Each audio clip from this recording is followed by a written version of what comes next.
Download करें जनमत Haryana app. मैं कुलदीप बिश्नोई को चुनाव में पूरी मदद करूंगा और वो भाजपा के उम्मीदवार होंगे। कुलदीप बिश्नोई और पूर्व केंद्रीय मंत्री विनोद शर्मा एक बार फिर से करीब आते दिख रहे हैं। इस बार सूत्रधार बने हैं राज्यसभा सांसद और विनोद शर्मा के छोटे बेटे कार्तिकेय शर्मा। वही कार्तिकेय शर्मा जो कि कुलदीप की क्रॉस वोटिंग की बदौलत राज्यसभा सांसद बने, जिसके चलते कुलदीप को कांग्रेस को अलविदा कहना पड़ा। वैसे भी कुलदीप और विनोद शर्मा 2014 में हुए विधानसभा चुनाव में साथ आए थे। कुलदीप बिश्नोई की पार्टी हरियाणा जनहित कांग्रेस यानी कि हजका और विनोद शर्मा के दल हरियाणा जनचेतना पार्टी के बीच गठबंधन हुआ था। हालांकि दोनों दलों के गठबंधन को ज्यादा कामयाबी नहीं मिली थी। सिर्फ कुलदीप और उनकी पत्नी रेणुका बिश्नोई ही चुनाव जीतने में कामयाब हो पाए थे, जबकि गठबंधन में चुनाव तो विनोद शर्मा और उनकी पत्नी शक्ति रानी शर्मा ने भी लड़ा था। लेकिन विनोद शर्मा अंबाला शहर और शक्ति रानी को कालका विधानसभा सीट से हार का सामना करना पड़ा था, जिसके बाद से विनोद शर्मा लंबे वक्त तक राजनीति से इनएक्टिव हो गए थे। 2014 में ही लोकसभा चुनाव से पहले चर्चा थी कि विनोद शर्मा बीजेपी में शामिल हो सकते हैं,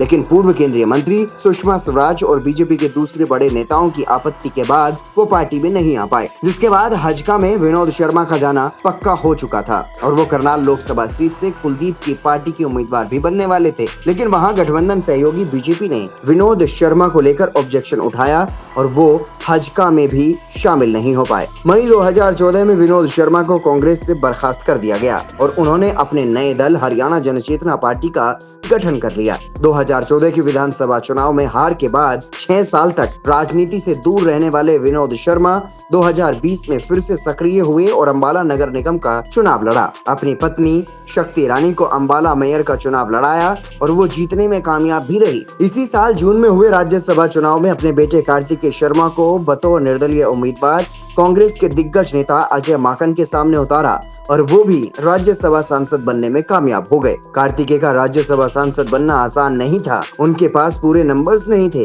लेकिन कुलदीप के साथ ने कार्तिकेय की राह आसान कर दी और अब आदमपुर में होने वाले उपचुनाव में विनोद शर्मा कुलदीप का कर्ज उतारने जा रहे हैं। तभी तो हिसार के एक ब्राह्मण सम्मेलन में विनोद शर्मा ने कहा कि वो आदमपुर उपचुनाव में कुलदीप का साथ जरूर देंगे।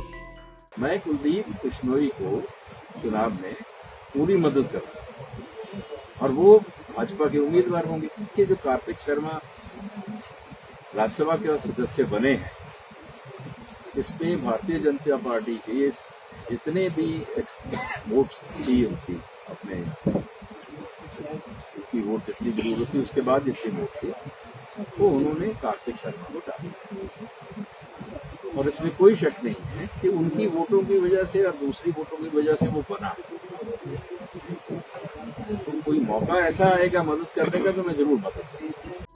विनोद शर्मा द्वारा कुलदीप का साथ दिए जाने के ऐलान के बाद पूरी संभावना है कि दोनों परिवारों के रिश्ते और भी ज्यादा मजबूत होंगे, जिसके चलते ये भी माना जा सकता है कि कुलदीप के जरिए विनोद शर्मा भी आने वाले वक्त में बीजेपी का हिस्सा हो सकते हैं, जो कि 2014 में होते रह गए थे। अब देखना दिलचस्प होगा कि दोनों की जुगलबंदी क्या रंग लाती है और विनोद शर्मा के साथ से कुलदीप आदमपुर उपचुनाव में कितना मजबूत होकर उभरते हैं। ब्यूरो रिपोर्ट, जनमत हरियाणा।